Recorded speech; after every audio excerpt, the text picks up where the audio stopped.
Since 2007, astronomers have been receiving super-strong and ultra-bright radio signals that last just a few milliseconds. Such mysterious flashes are called fast radio bursts. They seem to be coming from billions of light-years away. Not so long ago, researchers were lucky enough to capture a repeating radio burst that flashed 6 times in a row. Who knows? It might help us crack the puzzle of these signals.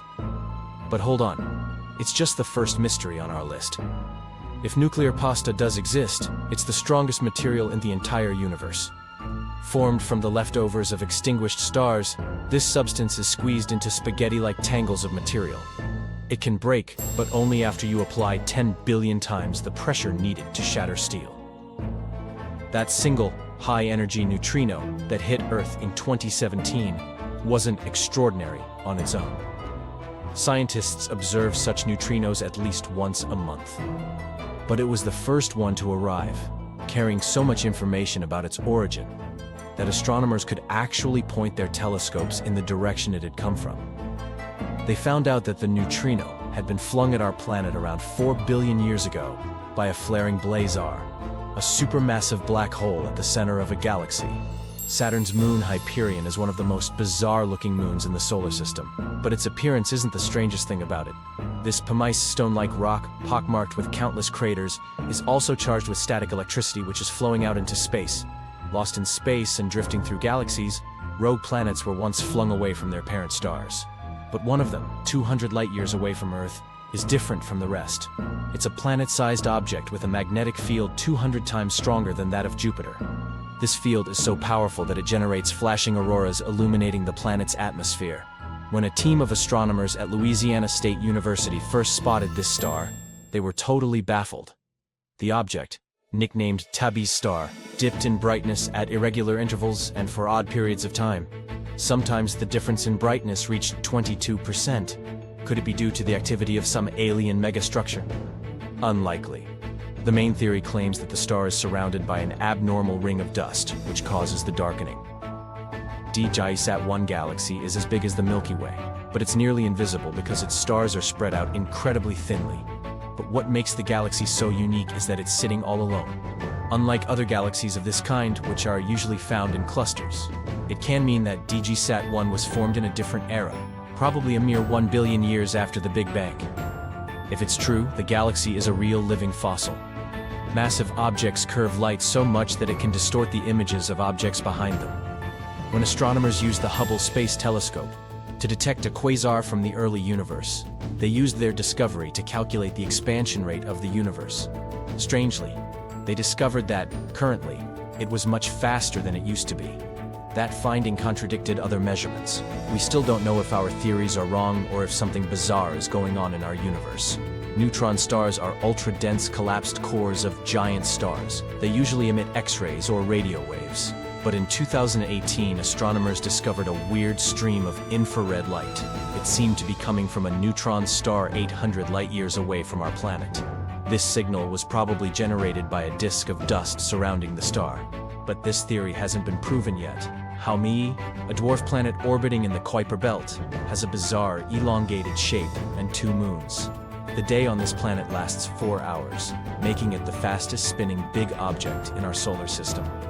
But the most enigmatic thing about Haumea is that the planet has a thin 40-mile wide ring circling it. Dark matter is believed to make up 85% of the universe, and researchers used to be sure it was everywhere. But in March 2018, a team of scientists discovered a peculiar galaxy that seemed to contain little to no dark matter. Later, though, it was proven that this space oddity did, in fact, contain dark matter. Moons orbiting other moons might exist, or they might not. Astronomers haven't agreed on this yet. Planets orbit stars, moons orbit planets, then why can't there be moons, also known as submoons, moonettes, and muons? Researchers claim that moons could exist.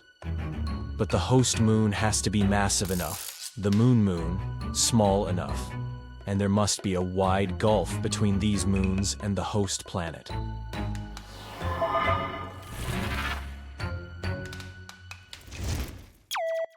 Get ready to blast off to the TRAPPIST-1 system. It's a star system that's about 40 light-years away from Earth in the constellation of Aquarius. Now, even though it's trillions of miles, on a cosmic scale, it's super close. And the best part, it's got not just one or two, but 7 planets orbiting around it.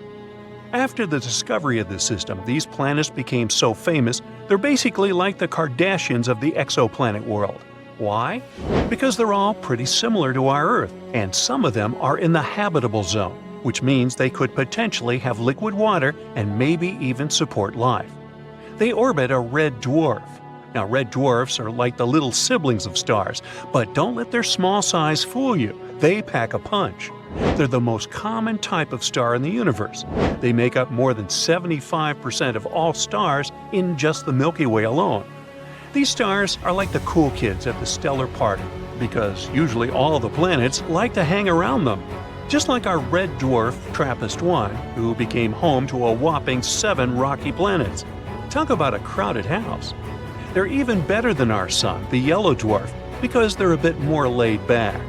If our sun is super hot and shines very bright, then red dwarfs are more relaxed and cool in every sense. Red dwarfs emit less heat and light than the sun. But that's actually a good thing. It means that they live longer and their planets have more time to evolve life. But red dwarfs have their quirks too. They're known for being a bit moody, with frequent flares and bursts of activity. Seems like they really have a red-hot temper. So let's get back to our TRAPPIST-1 system.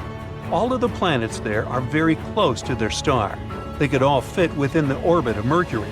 And they're all pretty cozy with each other too, hanging really close together in terms of their orbits. The scientists were very original and called each planet TRAPPIST-1b, TRAPPIST-1c, TRAPPIST-1d, and so on. But these planets are not your ordinary rocks, oh no. They have some peculiar secrets. First off, they have remarkably similar densities, differing by no more than 3%. It's like they're all following the same cosmic diet plan. But unlike Earth, they're a bit lighter and about 8% less dense. Maybe the diet is low iron? Scientists have been scratching their heads trying to figure out why these planets are so light. One theory is that they're rusty, like Mars. Another possibility is that they're water worlds, although not the kind of water you'd want to swim in. Imagine a planet covered in steamy, hot oceans, more toxic than Venus on a bad day. But that's likely not the case. It would be weird if each of these planets had almost the same amount of water. But with all that going on, there's a catch. The planets are tidally locked to their star, which means one side of each planet is always facing the star, while the other side is in perpetual darkness, just like our moon. It means that one side would always be frozen, while the other is hot. Now, that's going to be some extreme weather. The TRAPPIST-1 system has been a playground for telescopes like Spitzer, Hubble, and Kepler, all trying to unlock its mysteries. Whether these planets are rusty or watery, one thing is for sure, the TRAPPIST-1 system is filled with surprises at every turn. And recently, we were surprised by it again, although not in a very pleasant way. A team of researchers used NASA's James Webb Space Telescope to take a look at TRAPPIST-1b. Turns out they were right about planets being tidally locked. TRAPPIST-1b's day side is a scorching 450 degrees Fahrenheit. That would make any human feel like they're sunbathing on Mercury. In other words, this planet is definitely not the best vacation spot for us human mammals. But even if you forget about the crazy temperatures, there's another problem. Looks like TRAPPIST-1b doesn't have an atmosphere. Because of that, this planet is inhospitable to life as we know it. It's basically a solid, super hot, airless rock. But hey, the same might not be true for its 6 siblings. Astronomers are hopeful that the other planets, like TRAPPIST-1e, F, and G, might be more promising for hosting life. They could even have liquid water on their surfaces. Also, TRAPPIST-1b gave us some valuable data and helped us understand more about the potential habitability of other rocky exoplanets. But fear not, stargazers, because this is just the beginning. There are tons of star systems in our universe similar to this one. For example, the Kepler-90 system. It's known for having 8 planets, just like our own solar system. So, Kepler 90 is located about 2,790 light-years away from Earth, which is very far, even on a cosmic scale. The planets in this system don't have very original names either. They're named Kepler 90b through Kepler 90h. And unlike planets in the TRAPPIST-1 system, they're more fun and come in all sorts of sizes. One is even a bit bigger than Jupiter. And unlike planets in our own solar system, these guys are growing more gradually, from smaller ones to the large gas giants. The eighth planet, Kepler 90I, was discovered very recently, in 2017. It's twice as big as the Earth, which makes it a super-Earth. It orbits its star around 14 Earth days, which means it has a very short year. If you were to visit Kepler 90I, you'd have to blow out your birthday candles almost every 2 weeks. Talk about aging rapidly. Then there's this star with a very complicated name. Here, you read it. It's located 88 light-years away in the constellation Draco. Malfoy? And it's also an overachiever. It's got a whole planetary posse with planets named B, C, D, E, F, and maybe even G. We know for sure there's at least one super-Earth among them and 4 mini-Neptunes. We need to study the system to learn more about it. The planets in there are all locked in rhythmic harmony, much like a waltz in a space bathroom. Oops, make that space ballroom. It's called orbital resonance, which means that their orbits are in sync with each other. It's like when you push someone on a swing and they start swinging back and forth in a rhythmic pattern. In the same way, planets can exert gravitational pull on each other, creating a perfect harmony. We've known about this phenomenon before, but this is one of the most striking examples seen in exoplanets so far. But wait, there's more. It gets crazier. The B planet is a total star hugger. It orbits its star so closely that a year on this planet only takes about 2 days. But unfortunately, these planets are way too hot to be habitable, especially that B one. It's like Earth's bigger cousin, but with a serious heat wave going on. So, no interstellar plans for us there. Sadly, even though these overachievers are pretty cool, we almost never come across them. Having such a big bunch of planets is a rarity for stars. Much more often, we come across systems with just a couple of planets. Like the LHS 1140 system, for example. The main star is a bit of a veteran, at over 5 billion years old, but it's still rocking it in the stellar world with only 18% of the mass of the Sun and 21% of its radius. This system's got 2 confirmed planets, and the third one waiting to be confirmed, and they're real characters. The first planet to be discovered was LHS 1140b, a super-Earth in the habitable zone that orbits its star every 25 days. Another planet, almost twice the Earth mass, orbits it in 4 days. And finally, the last hypothetical planet could be a mini-Neptune that takes a more leisurely 79 days to complete its orbit. Perhaps in the future we'll find out that one of them is habitable. So, don't worry about the big planetary systems. The James Webb Telescope is flexing its muscles and showing off its transformational power, together with machine learning and other cool technologies. Scientists are ready to use our latest inventions to reveal the secrets of the universe. After all, there's always something new and intriguing to discover out there among the stars. Maybe even that space bathroom. One pretty bizarre theory claims that space is water, and we're here to figure out whether it's a legit scientific idea or a fallacy resulting from myths and legends. Spoiler alert, you might be in for a surprise. Space is an almost perfect vacuum that has an extremely low density of hydrogen molecules, helium, dust particles, and plasma. As for water, it consists of hydrogen and oxygen. While hydrogen is the most abundant element in the universe, as well as the main material for the formation of stars, oxygen in space is mainly formed by the fusion of helium and carbon nuclei. It happens during the nuclear fusion process of stars that can be at different stages of their evolution. No wonder that there's much less oxygen than hydrogen in the universe, but it's still enough to form water in different states. For example, water molecules can be found on dust particles in molecular clouds, cold and dense regions of outer space. They are also present in interstellar space. There, they take the form of gas or ice on the surface of comets, asteroids, planets, and moons.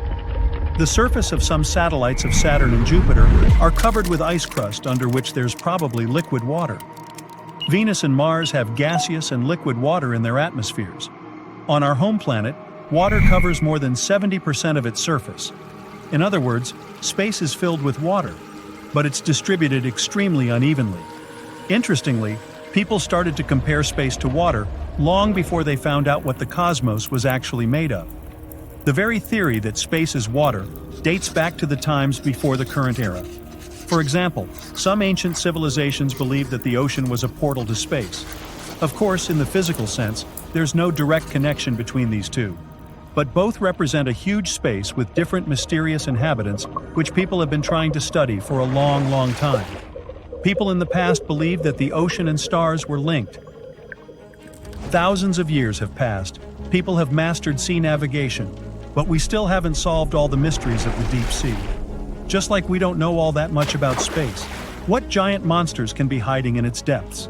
Only 2 to 5% of the world ocean has been explored, and space has been explored by the same percentage. For example, dark matter, making up most of the universe, is still a mystery to us. Of course, in a physical sense, space doesn't behave like water. But both water and space are fatal. Without a special suit and equipment, you won't be able to breathe, and there's also decompression sickness threatening your life. Only in space, it's a lack of pressure, while in the depths of the ocean, it's either too much pressure or a dramatic pressure drop due to the fast rise from the depth to the surface. Even if outer space is not water, could it be liquid? One study suggested that the vacuum of outer space could be a dilatant fluid, also called shear thickening fluid. This theory is based on the so-called Pioneer anomaly, a decades-old astrophysical mystery involving 2 NASA space probes. In the 1970s, 2 NASA spacecraft, Pioneer 10 and Pioneer 11, started their journey toward Jupiter and Saturn. Observing their trajectory, scientists from NASA noticed that the probes started to slow down. Of course, the scientific community began to offer different hypotheses. One of them suggested that thermal radiation emitted by the probes in space could have created some pressure on their surface. It could be slowing down their movement. Eventually, after additional research, it was concluded that the physical vacuum most likely behaved like a dilatant fluid when the shear stress increased. Later, another scientist managed to find some proof that space-time can behave like a fluid. You see, according to Einstein's theory of relativity, space-time curves around mass and energy. That's what leads to an effect we know as gravity. But apparently, if you write down the equations of sound waves moving in liquid, they will look the same as the equations of waves traveling in a gravitational field. Such a mathematical relationship between fluids and gravity is called analog gravity. The researcher also managed to recreate these gravitational analogies in a lab. At the moment, the results of these experiments are still controversial, and many scientists don't support this theory. Even so, maybe the idea that outer space is liquid isn't so unfounded? When a team of astronomers embarked on an ambitious project to craft a comprehensive 3D depiction of our galaxy, they anticipated standard findings. Yet, they stumbled upon something completely unexpected. Dr. Anna Banaka, a distinguished scientist from Harvard, detected an unusual interference in the stellar streams of our galaxy. These stellar streams are essentially pathways of stars that traverse galaxies in unison. The specific stream in focus, named GD1, spans a remarkable distance across our celestial canvas. Historically, this stream maintained a consistent line, molded by the galaxy's gravitational pull. However, Dr. Banaka observed an anomaly, a gap with an irregular outline. It appeared as though a massive entity had recently burst through GD1, its gravitational prowess pulling stars along its path. Intriguingly, telescopes couldn't pinpoint what caused this disruption. The burning question then was, what could this invisible force possibly be?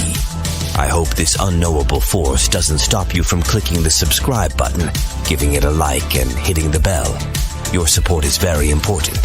Thank you. There's a hypothesis that an unfamiliar star could be the culprit. However, Dr. Banaka believes that the size of this disturbance is much larger than any known star. It would need to be a staggering 1,000,000 times the mass of our Sun. But let's consider another possibility. What if a gargantuan black hole, akin to the one at our galaxy's core, caused this disruption in the Milky Way? If two such black holes neared each other, they might get trapped in their mutual gravitational pull, leading to a potential catastrophic collision. Then, the stronger of the two holes would consume the weaker one, and one huge supermighty black hole would appear. But people have yet to witness a collision of black holes. Plus, scientists can't predict the consequences of such a merge, even though they've simulated it on powerful computers. The only obvious fact is that it would produce incredible amounts of energy. Huge ripples would travel through the entire universe, bound to hit our planet eventually. Then again, two black holes in one galaxy might refuse to merge.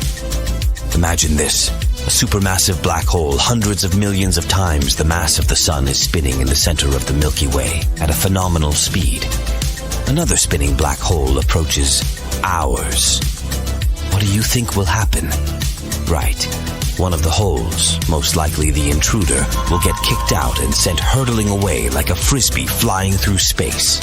And who can guarantee that it wouldn't head toward the Earth? Luckily for us, there aren't any supermassive black holes in the vicinity, so this theory fails to explain the mysterious bullet hole phenomenon. Dr. Bonica still doesn't rule out the possibility that the intruder is some kind of luminous, star-like object. After tearing a hole in the Milky Way, it could be hiding somewhere in the galaxy. But again, it seems highly unlikely because of the object's huge size. I mean, we're talking 30 to 65 light-years across. In any case, predicting the location of this mysterious intruder is as challenging as guessing where your missing sock disappears to after laundry day. Speaking of things disappearing, don't let this channel vanish from your feed. Hit that subscribe button. The intruder could have been blazing fast, requiring minimal mass to cause such a disturbance in the stellar stream, or it could have been a slower, massive behemoth. Astronomers are still scratching their heads, which just goes to show that some mysteries are harder to unravel than others. Mission status critical. The spaceship has hit a wall of fire somewhere past Pluto, where you'd expect to see nothing but total silence and icy darkness. The temperatures here reach 30,000 to 50,000 K. That's hotter than most stars. Yet there is no oxygen or actual flames. Is this the edge of our cosmic home brewing heat? Let's dive right in to find out. The Voyager probes launched in 1977 to explore all the planets. But their journey didn't end there. They kept going and became the first human-made objects to leave the solar system. Voyager 1 passed the heliopause in August 2012, and Voyager 2 followed in November 2018. The heliopause is like a cosmic finish line. It's where the sun's solar wind, charged particles streaming out, finally loses its fight against all the interstellar stuff. When Voyager crossed that line, instead of cold emptiness, scientists found scorching hot plasma. Like I said, there's no flame, just superfast particles crashing into each other in ultra-thin plasma. They generate crazy temperatures with almost no heat transfer. Voyager 1's plasma detector failed back in the 1980s.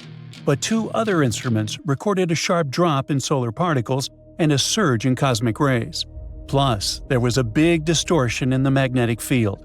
By the way, scientists expected the magnetic field direction outside the heliosphere to flip, but there was another surprise waiting for them. Voyager saw it aligned perfectly with the Sun's magnetic field inside. Same alignment, just outside. Voyager 2 confirmed this wasn't a fluke. So, what's causing this alignment? Scientists think it's about how the interstellar field drapes around the heliopause, like wrapping cloth. It matches the Sun's halo as they meet. Models show that in certain areas, magnetic reconnection, where magnetic lines break and reconnect, helps twist the interstellar field to line up with the solar one. Voyager 2 revealed that the outer region is actually denser and colder than the heliosphere, and the particles from inside are slipping through into space, like leaks in a cosmic ship's hull. As for Voyager 1, it even helped solve a cosmic ray mystery. Models thought particle counts would peak at the heliopause, but Voyager saw something the scientists called the Voyager paradox. It turns out that our solar system doesn't have a clean, empty edge.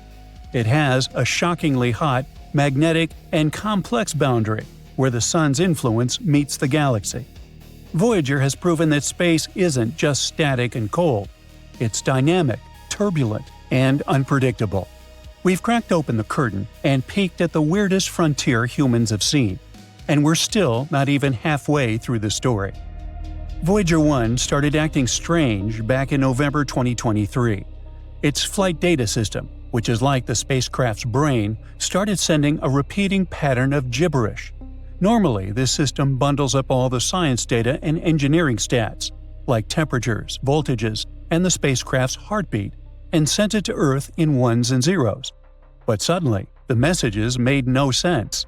Voyager 1's radio signal still reached Earth, but it was a steady "I'm alive" ping without any useful info. After months of trial and error, they discovered the culprit, a single stubborn memory chip that had gone rogue and corrupted about 3% of the system's memory. Nobody knows why it failed.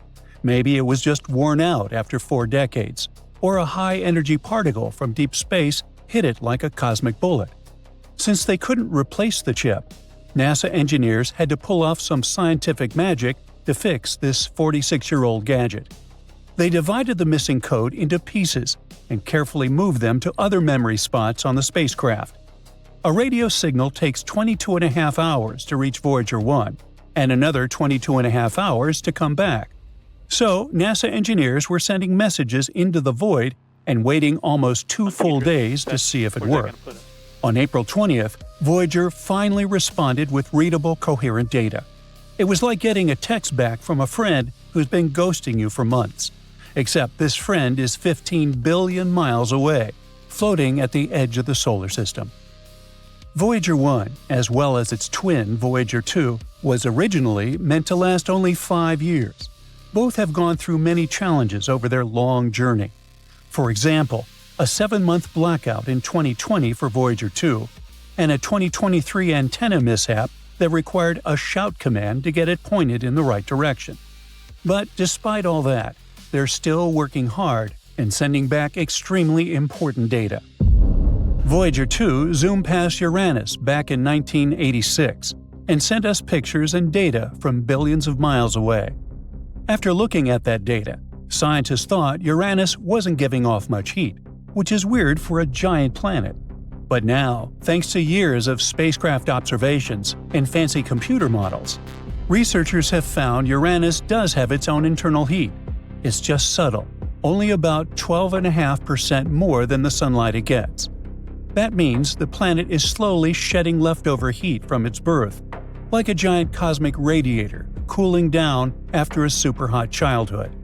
Its long 20-year seasons and tilted spin make the heat fluctuate. Figuring this out helps scientists understand how planets form, how atmospheres behave, and even give hints about Earth's climate. Voyager 2 might have just shown us a frozen, quiet world, but decades later, that data helped uncover a secret heartbeat under Uranus's icy blue clouds. As you can see, space loves plot twists. Let's hop to Saturn's tiny moon, Enceladus. Scientists believe there's a massive ocean hidden under its frozen shell, and this moon's core is keeping it warm. Enceladus is small, about the width of Arizona, but it's one of the most promising places to look for extraterrestrial life. And that's because NASA's Cassini spacecraft caught it, spitting. Giant geysers of water were shooting out from cracks in its icy surface. Not only plain water, though. These plumes contain salts and organic molecules, including carbon, hydrogen, nitrogen, sulfur, and oxygen. These are the building blocks of life. And then, they also found phosphorus there. It's the rarest of the 6 elements upon which life depends. Together with sugars, it forms a skeleton for DNA molecules. The amazing part is that the concentrations of phosphorus on Enceladus are at least 500 times higher than the highest known concentrations in our oceans. Scientists also study the ice from Enceladus. Plumes of water vapor freeze into snow on the surface here, and they found it might not be all shapeless dust like they thought. Up to a quarter of this ice can form tiny crystals, hiding like chocolate chips in cookie dough. They ran simulations, froze virtual water at crazy speeds, scrambled molecules, and even tested real ice with X-rays. Some ice is so odd that it has the same density as liquid water, so it neither sinks nor floats. It's all critical to know, as space ice could shield spacecraft, serve as fuel, or even show how building blocks of life travel to Earth. Scientists haven't found life or something life might have created on Enceladus yet. But it looks like if we find life anywhere in our solar system, this moon will be the first in line. Or maybe we'll hear some exciting news from the Voyagers before it happens. They are still out there right now, flying through interstellar space. And some people are worried they could get damaged when they finally pass through the Oort cloud. Scientists haven't seen it directly, but many comets that visit us come from that region of space, stretching far beyond the Kuiper belt. The astronomer who supposed the cloud was real said it could contain around 100 billion comet-sized objects. Their total mass could be as heavy as Earth's. Sounds dangerous to the Voyagers, but no worries. Scientists say the odds of them getting damaged are 100,000 times lower than your chances of winning a lottery jackpot. Oh well. So the Voyagers will keep sending faint signals for a few more years before their power runs out. After that, they'll just keep traveling. The two Voyager spacecraft have had a great track record. They took photos of such planets as Jupiter, Saturn, and Neptune, and then just kept going, beyond the outer edge of the solar system. At the moment, Voyager 1 is more than 15 billion miles away from our planet, and is still transmitting. Surprisingly, it takes only 22 hours for the signal to travel from the spacecraft to Earth. But how is it even possible to send signals for such unimaginable distances, considering that the satellite's processor is weaker than the processor from car keys? Both Voyager spacecraft use 23-watt radios. This is higher than the 3 watts a regular phone uses, but it's still considered to be a low-power transmitter. Interestingly, because of the ginormous distance, the phone's 3-watt signal, traveling around 100 miles on Earth, is billions of billions times more powerful than a 23-watt signal coming from Voyager. By the way, large radio stations on Earth transmit at tens of thousands of watts. This puzzle is easy to solve. The key to receiving the signal is not the power of the radio, but a combination of 3 other things. First, there must be very large antennas. Second, there must be directional antennas pointing at each other. And third, we need radio frequencies without tons of human-made interference. The antennas the Voyager space probes use are indeed very big. Have you ever seen satellite dish antennas some people have in their yards? They're typically 6 to 10 feet in diameter. Well, the Voyager spacecraft has an antenna which is 12 feet in diameter. And it transmits to large antennas on our planet. Earth antennas and the Voyager antenna are pointed right at each other. The centers for receiving signals from Voyagers located on our planet are positioned at an angle of 120 degrees to each other. This allows them to provide Voyager 1 coverage at any time of the day, no matter what Earth's position is in relation to the spacecraft. These receiving stations are situated in Australia, Deep Space Network Station in Canberra, the USA, and Spain. Let's try to figure out how communication works on Voyager 1. To do so, we need to discuss the design features of the space probe's radio reception equipment and the computer system serving it. We'll start with AASC, which stands for the Articulation and Control Relationship System. Its main purpose is to send data about Voyager's position in space and its route back to Earth. High-gain AASC antenna is always directed toward Earth to help amplify the weak signal. By the way, once it broke down, but specialists repaired it by updating the program. Voyager's signal strength keeps decreasing, causing the data rate from the spacecraft to Earth to decrease too. In 2017, for example, the probe's signal strength was many, many times weaker than the signal of a conventional FM receiver. Luckily, modern technology has seriously improved the sensitivity of the receiving antenna network. The increase in signal gain is achieved by capturing the signal from Voyager by a station on Earth to provide stable communication between the probe and Earth. The wave frequency should equal 2114 MHz. As for reverse communication from our planet to Voyager, it occurs when the space probe receivers are synchronized with the frequency of the uplink carrier by phase. The probe converts it into a two-way downlink carrier signal and sends it back to Earth. Not so long ago, NASA announced that Voyager 1 had started experiencing problems with determining its position in space. The data the spacecraft was sending to Earth had nothing to do with its estimated trajectory and flight speed, but specialists at NASA managed to figure out where the failure was. The AASC had started sending data through an onboard computer that had stopped working years before. It was this computer that had been corrupting the information. Once experts realized what the issue was, they commanded the AACS to resume sending data to the right computer. At the moment, Voyager 1 seems to be still traveling along its initial path, which is indirectly indicated by the stability of the radio signal emitted by the probe. Speaking of Voyager's journey, gravity assists their maneuvers. When they were launched, all the giant planets were conveniently located in a relatively narrow region of the solar system, and the spacecraft managed to visit all of them at once. Both Voyagers are carrying time capsules intended for any intelligent extraterrestrial civilization. These capsules include greetings in 55 languages, as well as different sounds and images. By the way, Voyager 2 is now over 40 years old and is the most distant human-made object. And shockingly, scientists are still fixing its software issues.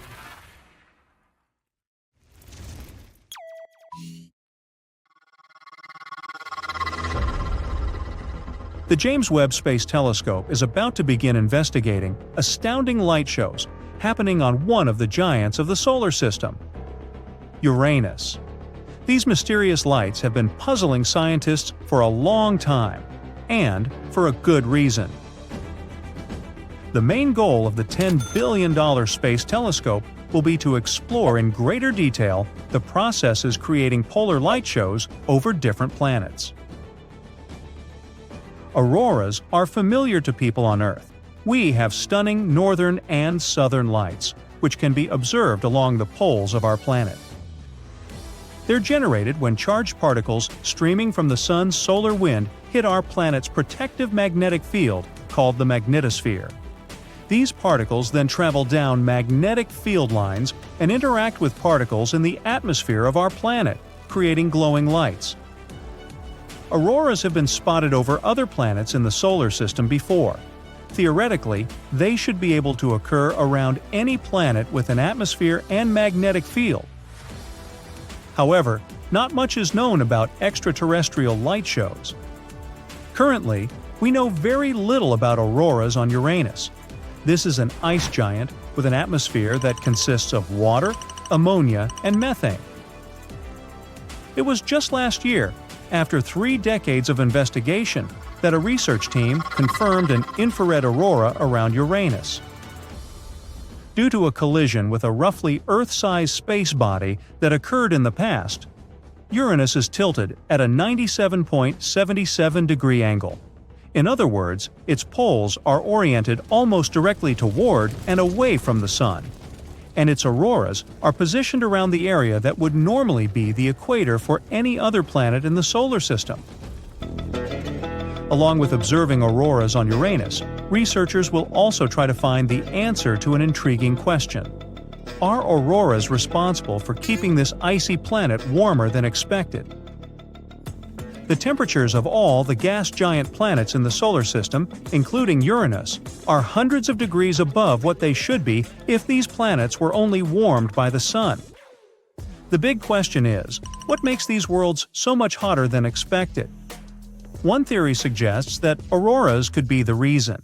They could generate heat and push it down toward the magnetic equator. James Webb is supposed to start its study of Uranus early in 2025.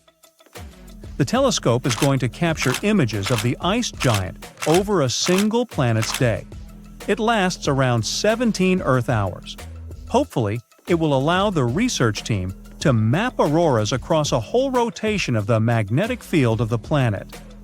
Scientists also want to find out whether Uranian auroral emissions are produced when the magnetic field of the planet interacts with the solar wind, as it happens on Earth.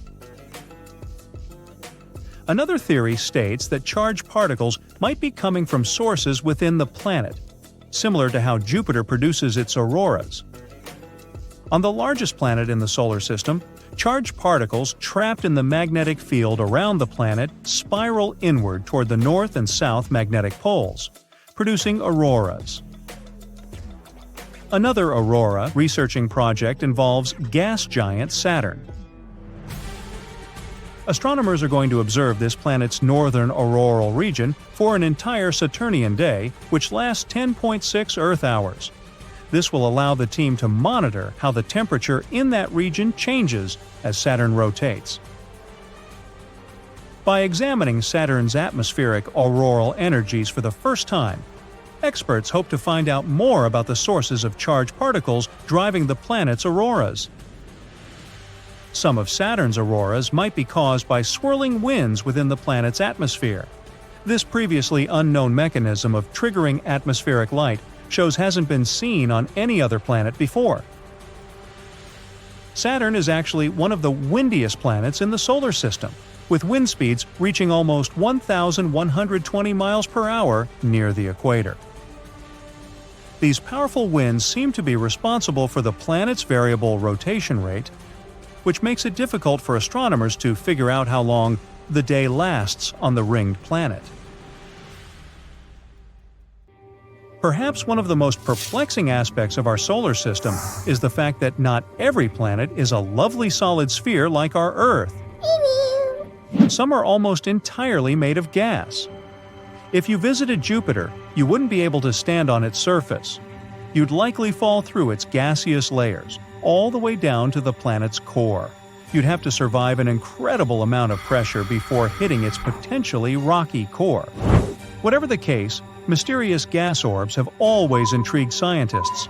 Luckily, now they have the James Webb Space Telescope to satisfy their curiosity. The incredibly powerful infrared eyes of this instrument see much more than what the telescopes of the past could spot.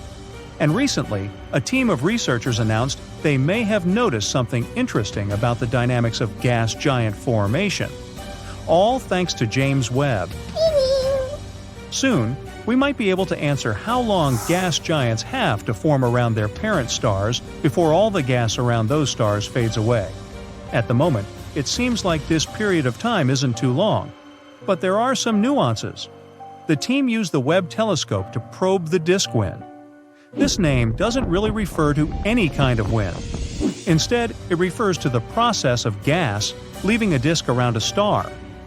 The so-called disk, also known as a protoplanetary disk, is filled with various stuff and has the potential to give birth to planets. Astronomers knew such disks existed and could play an important role in disk evolution, but they couldn't figure out the underlying physics or estimate how much mass was lost in the process. Now, they might be able to do so. The wind disk studied by the team seems to move at a rate of 6 to 9 miles per second, which is quite slow for something moving in the vastness of space. Fast-moving gas patterns, known as jets, can boast speeds of more than 62 miles per second.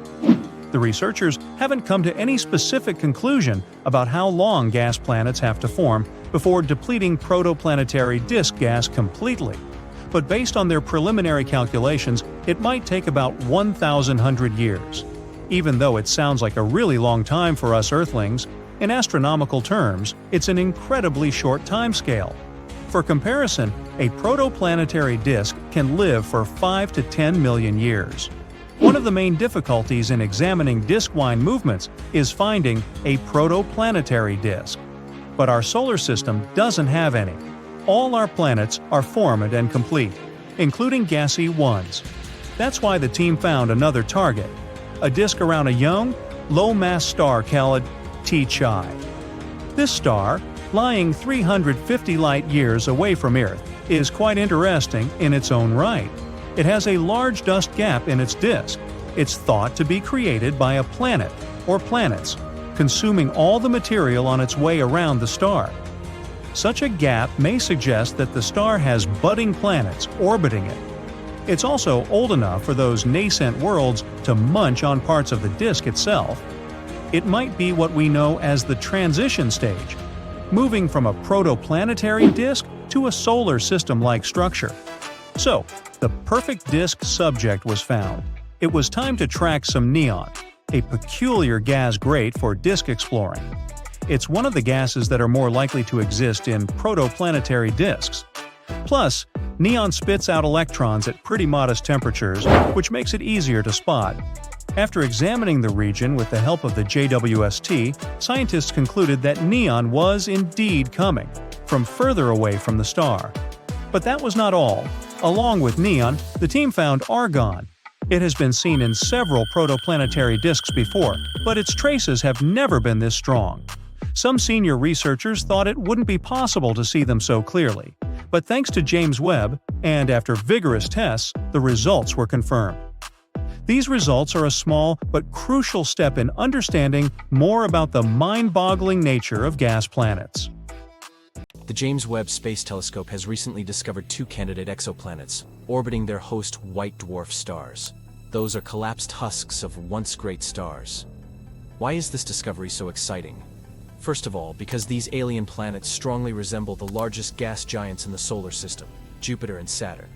And secondly, because this discovery might shed light on what our home solar system will look like after the Sun's inevitable demise. Our Sun is bound to turn into a white dwarf, and this change will most likely destroy the inner solar system all the way out to Jupiter. So far, astronomers have spotted very few planets orbiting white dwarfs. What makes this latest find even more unique is that the planets are more similar to the planets in the outer solar system, in temperature, mass, age, and orbital separation than any other previously found space bodies. It allows us to see for the first time ever what a planetary system looks like after the demise of its star. The candidate planets in question were directly observed by James Webb's mid-infrared instrument while orbiting their parent white dwarf stars. One of these exoplanets is located quite far from its star, at a distance equal to around 11.5 times the distance between Earth and the Sun. The other planet is even further away from its extinguished stellar parent, at a distance of 34.5 times the distance between our planet and the Sun. So far, scientists haven't figured out the masses of the potential planets yet, but they're estimated to be between 1 and 7 times the mass of Jupiter, which is the most massive planet in the solar system. Now, let's sneak a peek into the future. When the Sun runs out of its stellar fuel, and there is nothing left to support nuclear fusion processes in its core, it will swell up into a red giant. It will happen in around 5 billion years, but nuclear fusion will continue in its outer layers, which will reach out as far as Mars, swallowing Mercury, Venus, Earth, and probably even the red planet itself. In the end, the outer layers of our star will cool, leaving behind a smoldering core. Our warm yellow dwarf star will turn into a white dwarf, surrounded by a planetary nebula made up of exhausted stellar matter. The outer planets are likely to drift outward into wider orbits after the Sun goes out.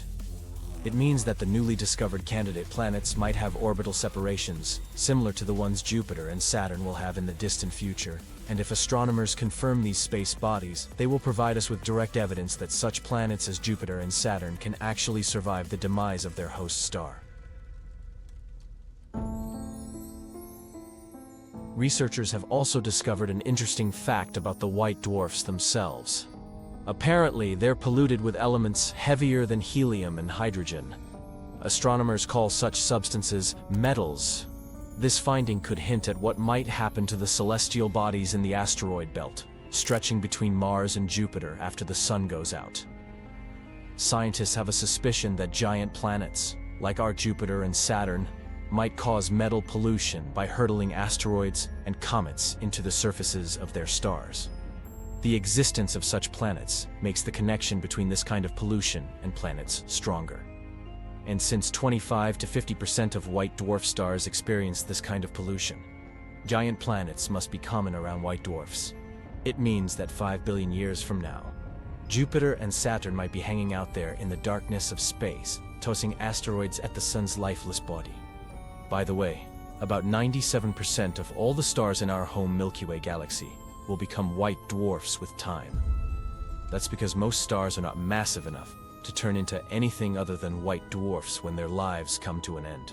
It means that once all the stars in the Milky Way pass the white dwarf stage and cool down into theoretical black dwarfs, the Milky Way will become pretty much invisible.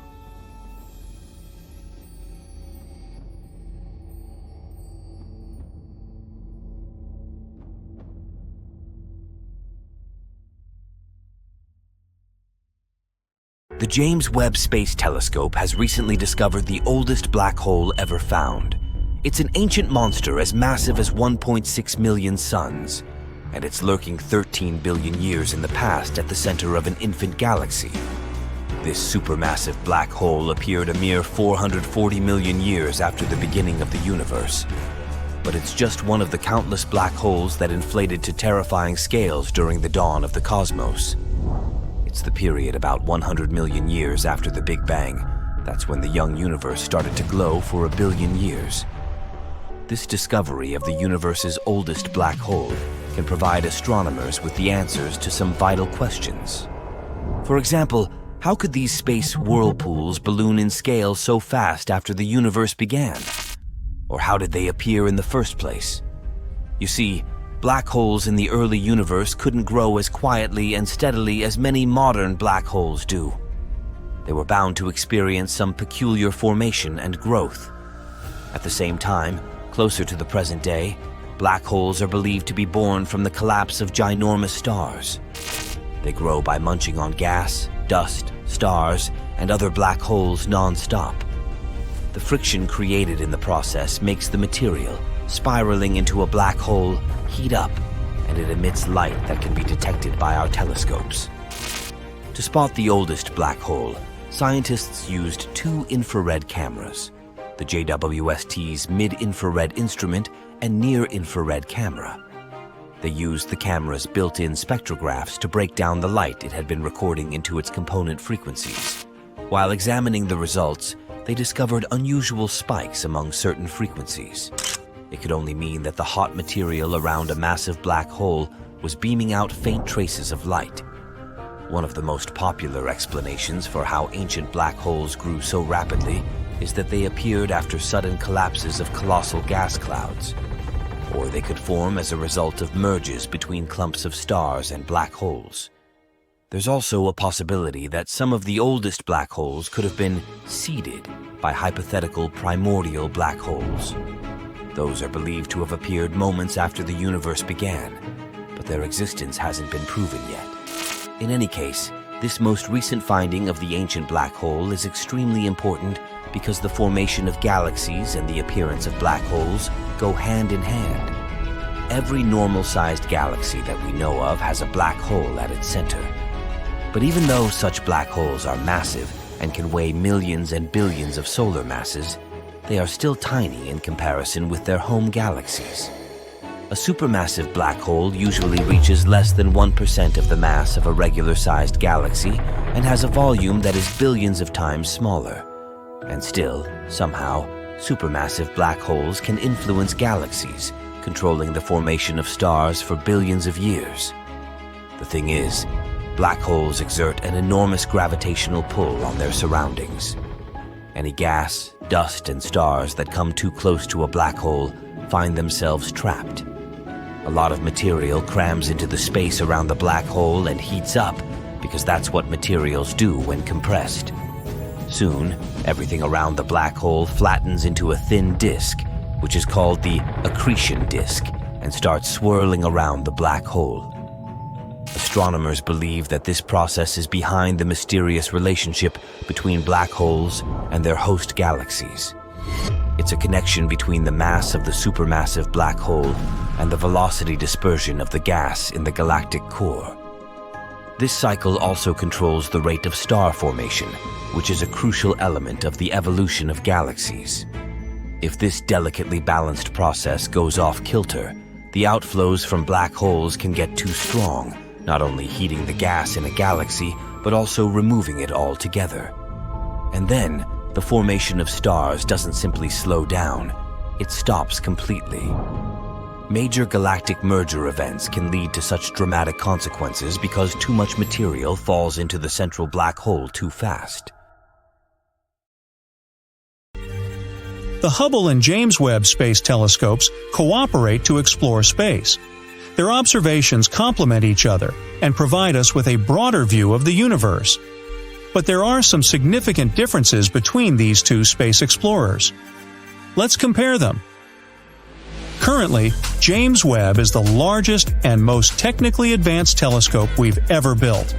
It can peer back over 13.5 billion years, observing the first stars and galaxies forming in the darkness of the early universe. The telescope's infrared vision cuts through massive clouds of gas and dust where planetary systems and stars form. This ability goes way beyond Hubble's infrared view, used for studying distant exoplanets. Hubble can actually observe space in near-infrared light, but it was optimized for shorter ultraviolet and visible wavelengths of light. This difference is what makes Webb and Hubble an awesome pair of observatories covering a broad wavelength range.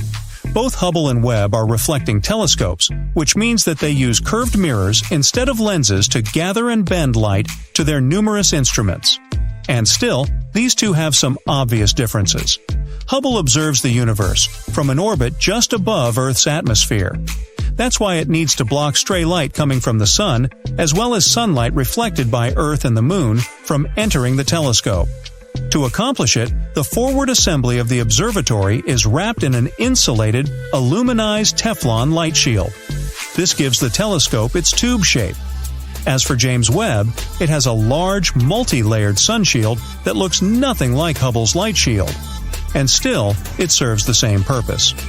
Webb's primary mirror, which is more than 21 feet across, is way larger than Hubble's 7.9-foot one. No wonder Webb has more than 6 times the light collecting area that Hubble has. It's very important at the longer and dimmer wavelengths of light James Webb sees.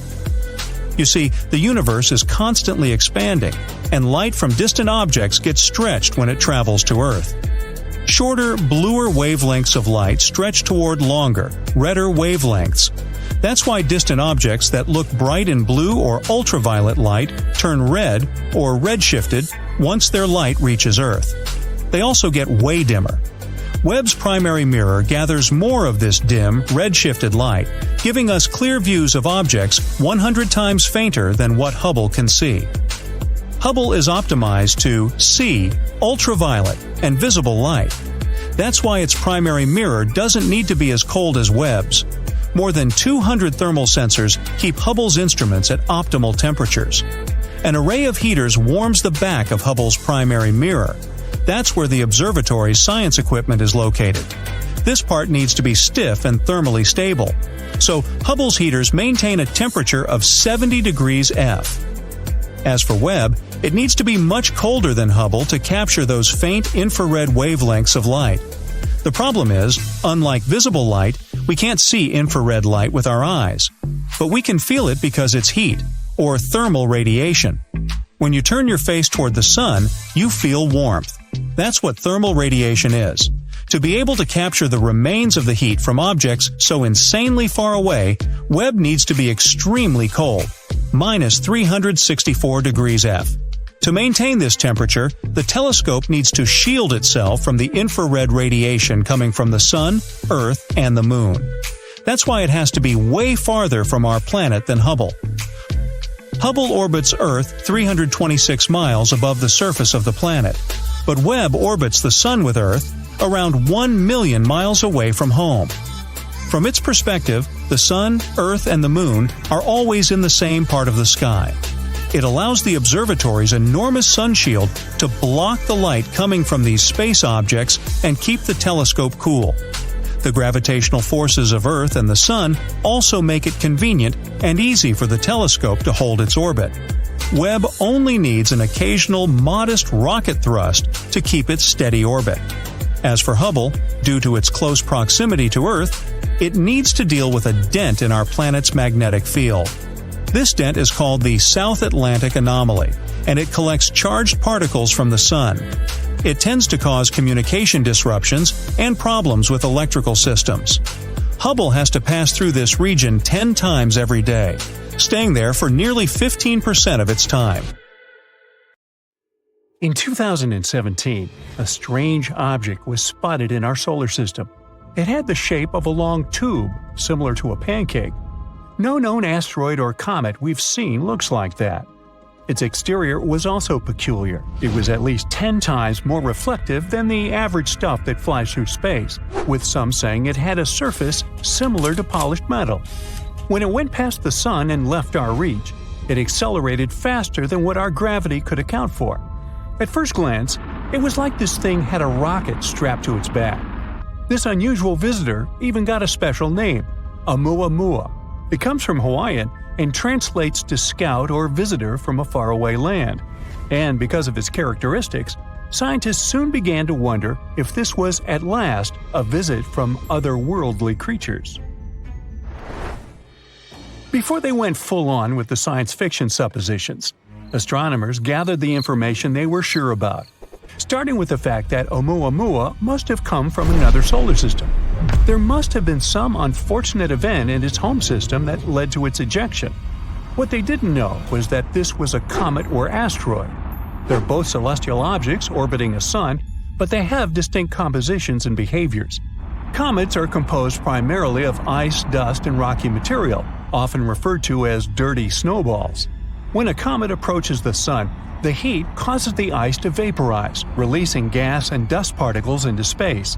This creates a bright glowing tail that can extend for millions of miles. Comets generally have elliptical orbits, often taking them from the distant reaches of our solar system closer to the Sun. Asteroids, however, are mostly made of rock and metal. In our neighborhood, they are remnants of the early formation of the solar system and are typically found in the asteroid belt between Mars and Jupiter. Unlike comets, asteroids do not develop tails when they approach the Sun, as they have no ice. Their orbits generally follow more circular paths compared to comets. By all accounts, Oumuamua should be a comet, because it seems to come from a different location in the universe. Yet, it doesn't exhibit the typical signs of cometary activity. Oumuamua lacks a tail and does not spew out gas as it passes by, not like me. Even though it behaves like a comet, it looks more like an asteroid. Now, another big question is how scientists even managed to spot Oumuamua in the first place. Considering the vastness of space and time in the galaxy, it's remarkable. Stars have lifetimes spanning millions or billions of years, and the formation of a solar system takes hundreds of millions of years. Even the fastest objects take tens of thousands of years to travel from one star to another. In contrast, humans have only been observing the skies with telescopes for around 400 years, a tiny fraction of cosmic time. And it's only in recent decades, even years, that we've had the technology to detect and track fast-moving, dim objects. Either rocks like these are abundant, or we've been incredibly lucky with our detections, or it's simply wanted to be seen.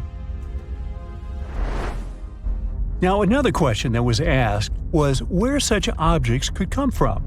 It's highly unlikely that Oumuamua came from a mature, stable solar system. That's because such systems don't eject enough material to fill up the galaxy. Occasionally, a random rock might get flung out, but it can rarely travel so far. Young systems, however, act differently. In these chaotic environments, collisions, mergers, and migrations are happening everywhere. Plenty of tiny rocks roam around, perfect candidates for ejection. The solar system that kicked Oumuamua out must have had a planet similar to Jupiter. Its massive size and gravity could influence other objects in the system, causing potential ejections. But not all solar systems develop Jupiter-sized planets. Often massive planets end up close to their stars, becoming hotter versions of Jupiter. These planets, snugly orbiting a sun, are less likely to eject debris. Now, Neptune-like planets may play a role too. While not as massive as Jupiter, they tend to call the outer regions of solar systems their home. Our solar system has the Kuiper Belt, a reservoir of comets in its outer reaches. During a solar system's early stages, interactions between Neptune-like planets and debris are common. Finding Neptune-like planets in other systems has been challenging, though. Our methods for detecting exoplanets work better for massive objects close to their stars, making it difficult to spot Neptune counterparts farther out. Oumuamua was also linked to a peculiar theory about how life came to be in the universe – panspermia. Now that's a hypothesis that suggests that life exists throughout the universe and can be distributed between planets by various means, such as asteroids, comets, or even spacecraft. It says that life must have originated in one location in the universe and then spread to other celestial bodies. Fans of the panspermia theory have suggested that such interstellar objects could potentially carry tiny microbes, those building blocks of life between star systems. If such objects were to impact a planet or a moon, they could transfer these materials and seed the celestial body with life. For now, there is no evidence to support the theory that this comet in particular has transported life between star systems. After years of research, the overall consensus became that Oumuamua was indeed a comet. The reason why it moves so strangely is because it might have frozen hydrogen on its surface that reacts when touched by sunlight. The closer it got to our sun, the faster it became, releasing that hydrogen and also changing its path through our solar system. Its color also supports this theory. It's red, which might mean it's been hit by cosmic rays for a long time. The longer it was touched by those rays, the more hydrogen it gathered in the process. But since they can't be completely sure, astronomers have a plan to follow this visitor. One idea is to send a mission to check it out. It's already far away from us, but it may not be too late just yet. We may be able to send a probe fast enough to catch up with the comet. The plan was named Project Lyra and aims to use the Earth's orbit and that of Jupiter to bounce out a probe far enough to reach Oumuamua. If it works, it will be the fastest space device we've sent out in the universe. One potential trajectory of the space probe involves the gravitational pull of our planet and that of Jupiter as a lasso effect, but not Ted Lasso. The probe will leave our planet and re-enter Earth's orbit before sending it to meet with Jupiter's pull. It will be sent back near our planet a second time, where it will be ejected with enough force to reach the comet. Project Lyra also aims to follow a second faraway visitor named Borisov. This one was discovered by an amateur astronomer and now bears his name. What's interesting about it is that it's, well, spotless. Similar to our experience with Oumuamua, we haven't seen anything like Borisov before either. Studies of the light coming from its cloud of dust and gas show it's very clean compared to other space objects. After it was first noticed in August 2019, astronomers studied its path through our solar system and concluded it came from another star too. But Borisov gave us more time to study it because we spotted it earlier in its journey through our neighborhood. Researchers used advanced telescopes to look at the dust coming off Borisov. They found it's throwing off over 400 pounds of dust every second. They also found Borisov has more carbon monoxide than comets from our solar system usually do. But the amount isn't the same everywhere on the comet. This tells us the space object probably started forming near its home star before moving away, maybe because of larger planets in its system. The light from Borisov is way more polarized than light from other comets we've seen, and its cloud is super smooth. This tells us Borisov has never interacted with another star.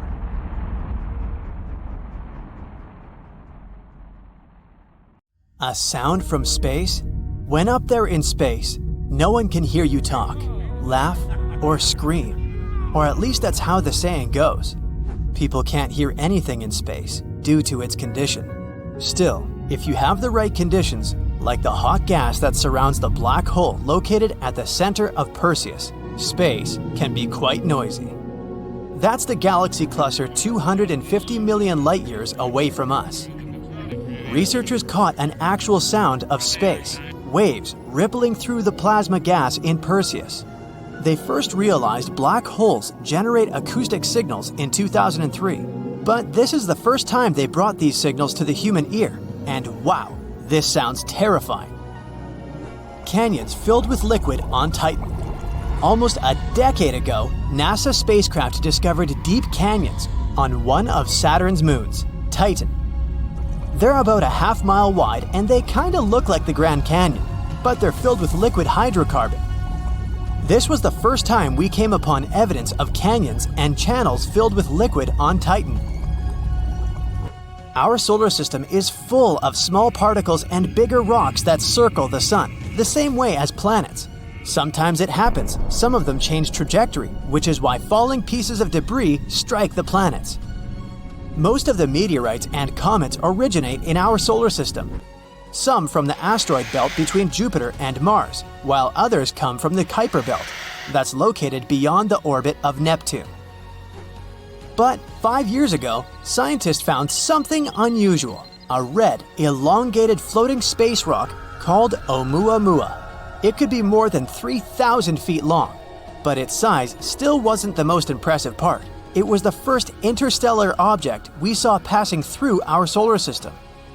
It means it formed and came outside of it. It was traveling way faster than asteroids and comets from within our solar system. No one knows where this weird object came from. Many years ago, when it started its journey and sailed away from its parent planetary system, the stars weren't in the same position as they are today, so it's hard to pinpoint where Oumuamua ran away from. The rock could have been on its journey for billions of years. Solar termination events. Our sun is not just a flaming ball of gas we see in the sky. It's actually a pretty complex network of towering plasma fountains, magnetic fields, and blobs of unusual matter 500 times bigger than our own planet. And then there are solar termination events. When it comes to its activity, our sun goes through a natural cycle of troughs and peaks. Approximately every 11 years comes the time when the sun is more active than in other periods of the process. As the cycle goes to the end, there are fewer emissions and sunspots. That's because magnetic fields are weakened at that point, and they collide along the sun's equator. This results in enormous tsunamis of plasma.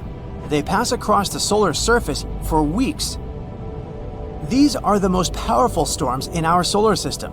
They twist, snap, and lash out into space and seriously affect our power grid.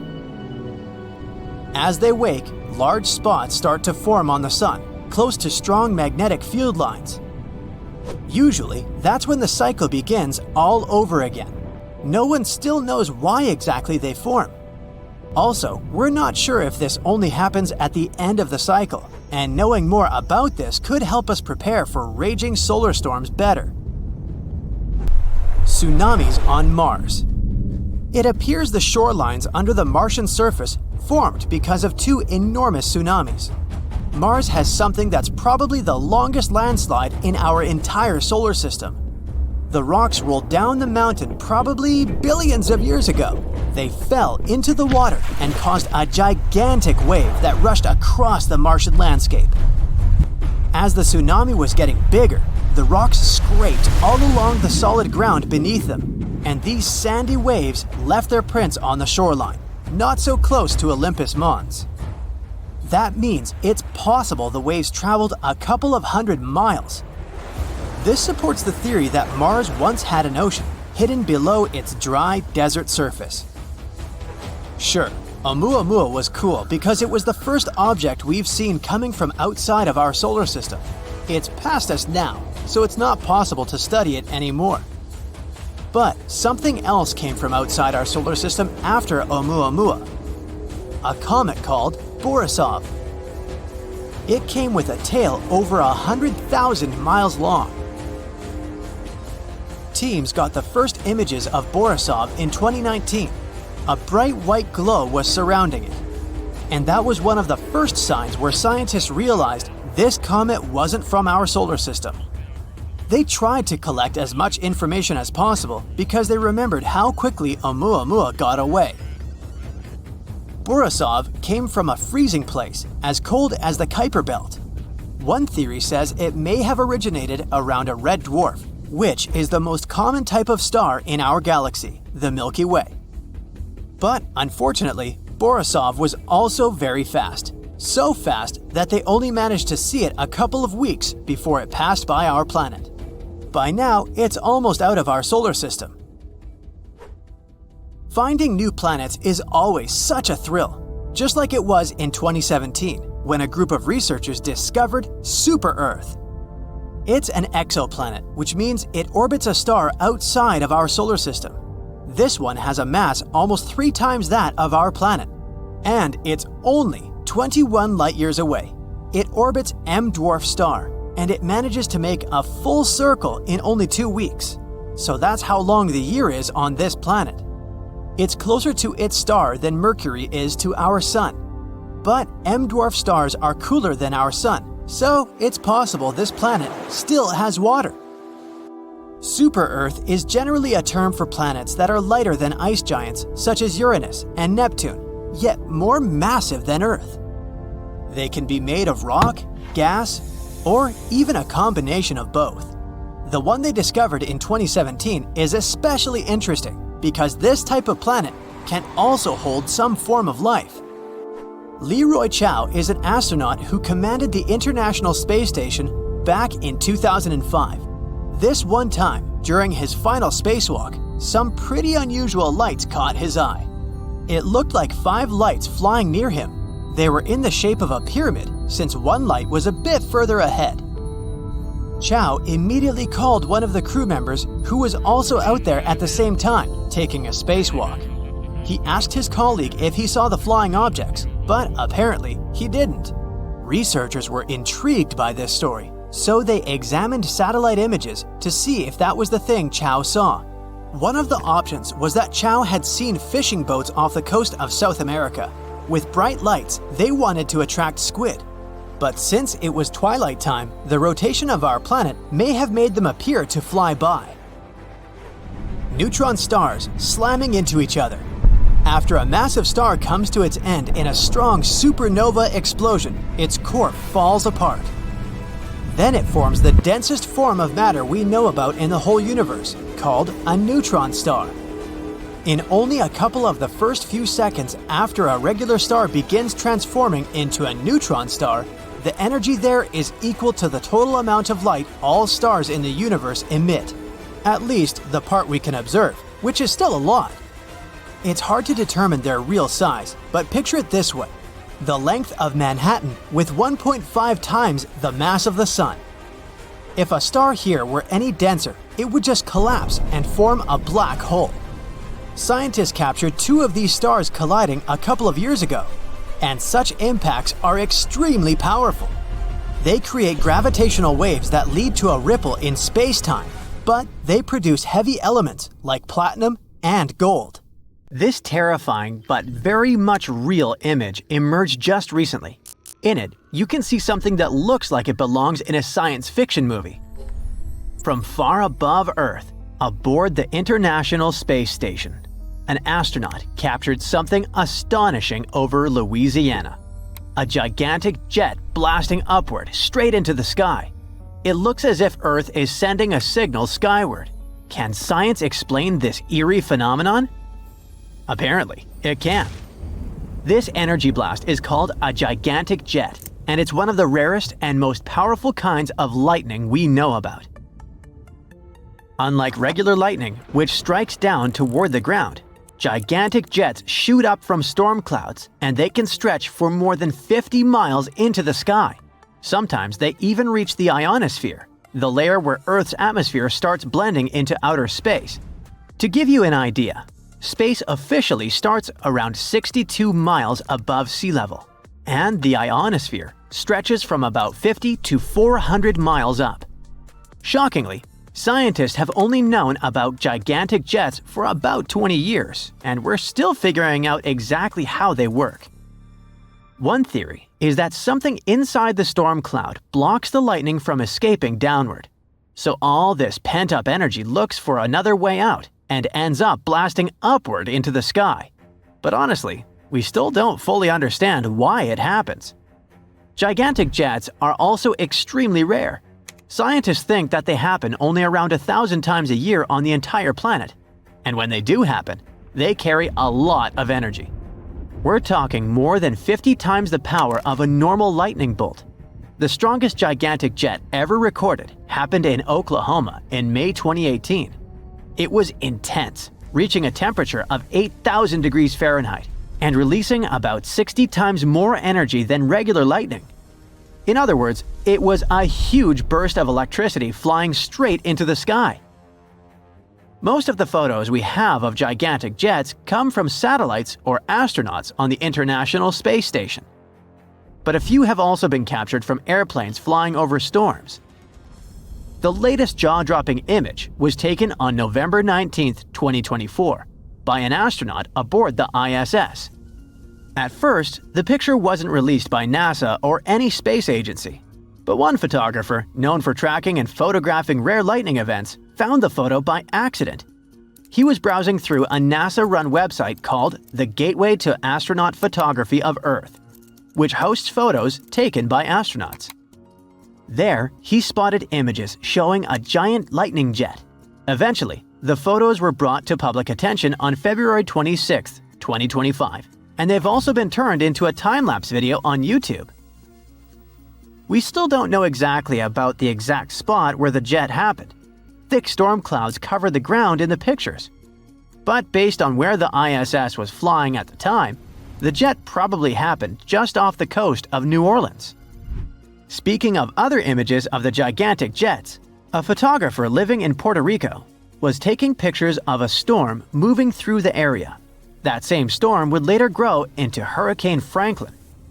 While watching the skies, he saw something truly amazing. Several massive lightning bolts shooting straight up out of the storm clouds, stopping just below the edge of space. No wonder. According to a 2022 study, gigantic jets happen most often in tropical areas, and they're more likely during fast-growing storms, like Hurricane Franklin. Gigantic jets often end with thin, red, branch-like lightning tendrils. These faint red flashes are very similar to another rare type of lightning called sprites. Those sometimes look like giant glowing jellyfish in the sky. In 2023, an astronomer named Stanislav Kaniansky in Slovakia captured one of the clearest images of a sprite ever. It happened during a thunderstorm over Central Europe on August 14th, and he spotted it near his home. In the photo, you can see a huge glowing red structure with zigzag patterns stretching over 31 miles across the sky. But like all sprites, it only lasted a fraction of a second before fading away. Sprites happen when lightning sends electrical energy upward into the upper part of Earth's atmosphere, instead of just downward like regular lightning. This energy creates glowing strands of plasma, which is basically electrified gas, way up in the ionosphere. Since sprites are so fast and often hidden by thick clouds, they're very hard to photograph. But Kaniansky got lucky. The thunderstorm was about 200 miles away from him, so he had a clear view just above the tops of the storm clouds. That perfect angle helped him capture this stunning phenomenon. There are many different kinds of lightning, and some of them are not only rare but also super dangerous. Let's take ball lightning, for example. It's exactly what it sounds like, a glowing, floating ball of light that appears during thunderstorms. It's also one of the weirdest and most mysterious forms of lightning. People have seen these strange light balls, usually about the size of a grapefruit, slowly spinning or hovering just above the ground. Some even say they've seen them float through closed windows or suddenly appear indoors, then vanish after about 10 seconds. For hundreds of years, no one really knew what caused ball lightning. Scientists had no explanation, and most sightings were based on eyewitness stories. Then, in 2012, someone finally managed to capture ball lightning on camera. Since then, different ideas have come up to explain what ball lightning really is. One of the newest theories suggests that the ball is actually a tight bubble of super compressed air. This compressed air bends and spins white light in all directions, making it look like a glowing ball rolling around in the sky. And according to the researchers, ball lightning can be almost 1 billion times more intense than regular lightning that moves in a straight line. Then there are elves. They look a lot like sprites, but instead of looking like jellyfish or dancing shapes, elves appear as huge glowing rings or halos in the sky. And they're massive. An elf can spread out to be up to 185 miles wide. You can even spot them from space or through thin clouds during the day.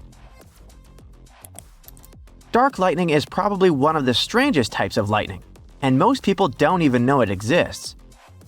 Unlike regular lightning, it doesn't produce a bright flash.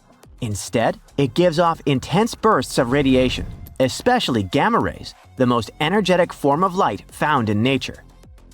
Dark lightning happens when high-speed electrons slam into air molecules inside a storm cloud. This creates a burst of gamma rays.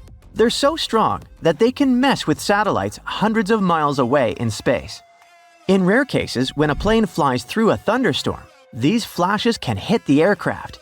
Some passengers could get a quick dose of radiation, about the same as a full-body CT scan.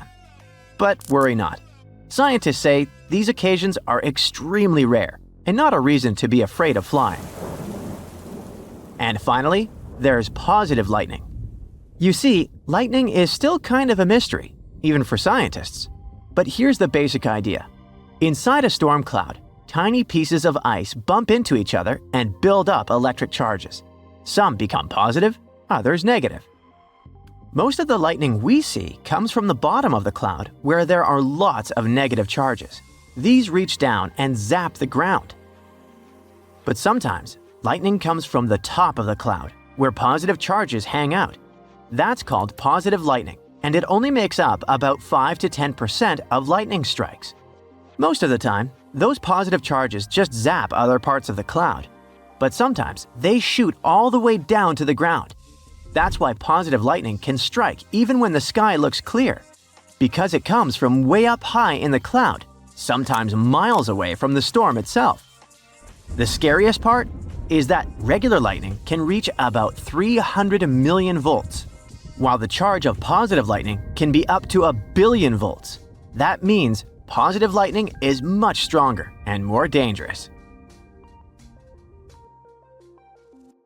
Scientists have thought for a long time that really huge black holes, those called supermassive black holes, sit in the middle of all big galaxies.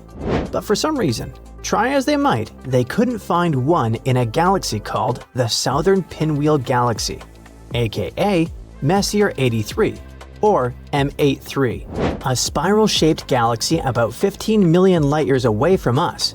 Still, researchers were sure it would be there. That was super confusing. And now, the super powerful James Webb Space Telescope might have found a clue that there really is a supermassive black hole hiding in the middle of M83. Supermassive black holes eat up huge amounts of gas and dust, which makes them glow super bright.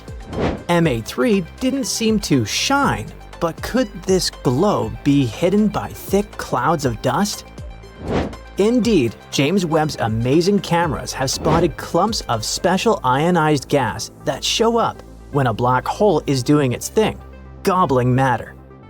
So basically, the black hole could be playing hide-and-seek with us, and JWST might have just helped us figure out this long-standing mystery. So what exactly did scientists see? It was a glowing light coming from neon gas that needs a huge amount of energy, much more than what normal stars can make. This glow is a strong clue of a hidden active galactic nucleus. Even powerful star explosions, called supernovas, don't give off enough energy to make this kind of light. So, a supermassive black hole seems like the most likely reason.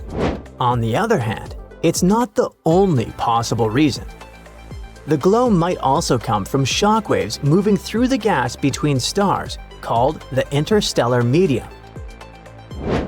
To figure it out, scientists are going to take an even closer look using other powerful space tools like the Hubble Space Telescope, ALMA, and the Very Large Telescope.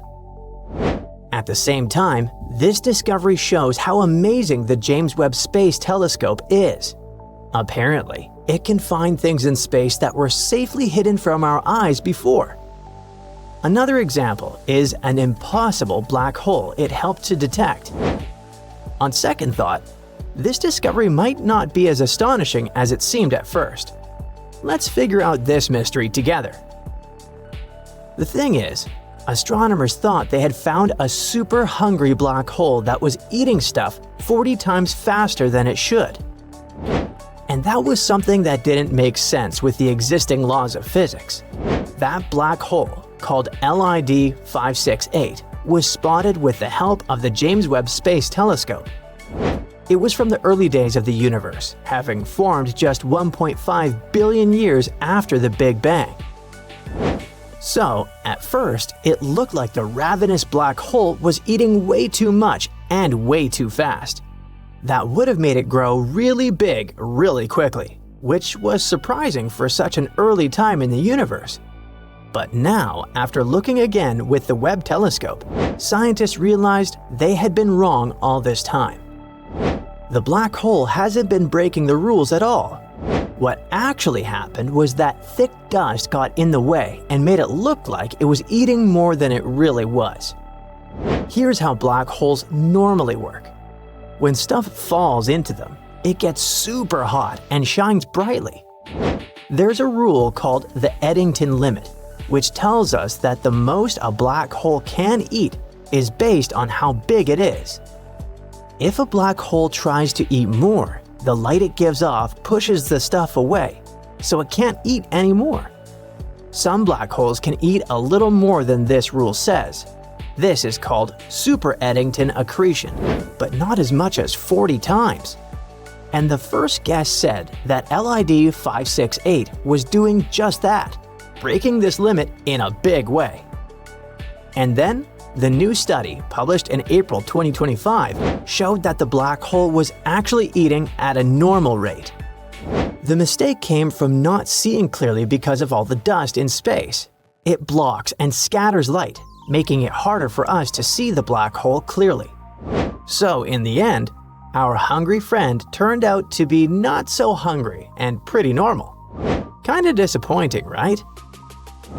Scientists say that if a black hole is hidden by dust, like LID 568, you have to fix the light measurements for the dust to get the right size for the black hole. If you don't do that, you might get the wrong number for how big the black hole is, which also messes up the calculation for the Eddington limit. In their study, the team measured the black hole size using infrared light. This light is not blocked by dust as much as regular light, which is what scientists usually use. Thanks to this, they found out that the black hole was almost 1 billion times bigger than the Sun, and about 40 times bigger than the old guess.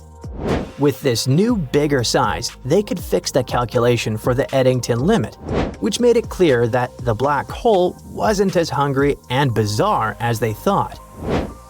So, its feeding habits don't mean it's a super huge black hole growing really fast. Scientists have known that dust can mess up measurements of black holes, but they haven't always been good at fixing it when studying galaxies far away. This means that other black holes might have also been measured incorrectly, and people might have misunderstood them. The team's new way of measuring could help scientists learn more about these black holes that are hidden by dust in galaxies, especially the little red dots galaxies discovered with the James Webb Space Telescope. When scientists look at the first pictures of those faraway parts of the universe, they found something totally new: a bunch of tiny, super red galaxies. They named them the little red dots. There are hundreds of them. These dots only show up during a short time in the universe's history, when the universe was about 1 billion years old. And these little red dots are super confusing. They kind of look like two totally different things: really heavy galaxies packed with stars, or modestly sized galaxies with a supermassive black hole in the middle. But one thing is clear: the typical red dot galaxy is tiny, only about 2% the size of our home Milky Way galaxy, and some are even smaller. So, what makes them shine? There are two main ideas. One of them claims that each little red dot is filled with a crazy number of stars, up to 100 billion, which is about the same number of stars as the Milky Way, even though a red dot is way smaller. Imagine standing in a huge, quiet room.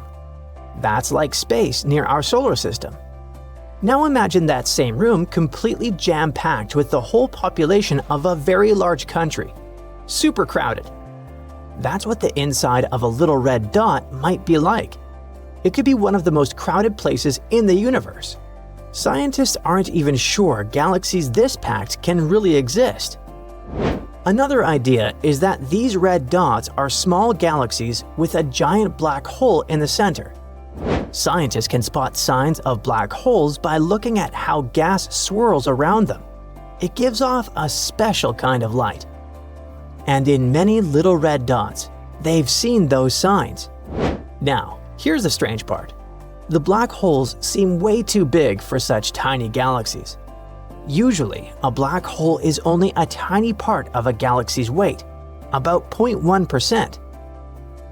But in some of these dots, the black hole might be almost as heavy as the whole galaxy.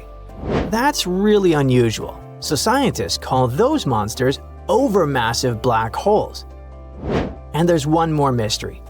Normal black holes give off X-rays, and these ones don't. Even when scientists use special telescopes to look for X-rays, they couldn't find any. It's like these black holes are playing hide and seek, and we don't have the necessary means to find them yet.